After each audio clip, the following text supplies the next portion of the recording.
So let's move on to the next water industry narrative, okay? Blaming users. So we're talking about wet wipes, fats and chemicals. Oh, it's your fault, this sewage pollution. You put fat down the sink, you know. You used a wet wipe. Wet wipe.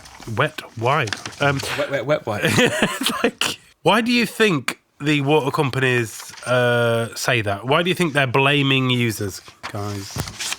Anyone? Well, it's the most obvious. I think to avoid their own failures, right?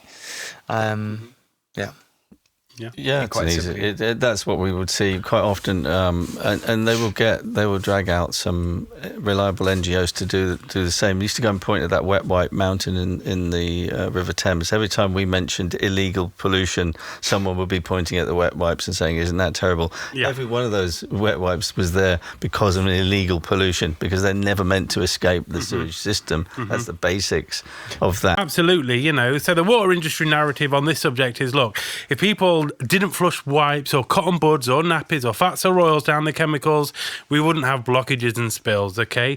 It's really about the public behaviour. So it's your fault, it's not ours. Now, why are they using this?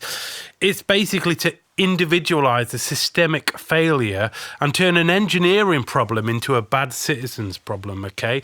The reality, misuse is predictable in large populations. Of course it is, okay?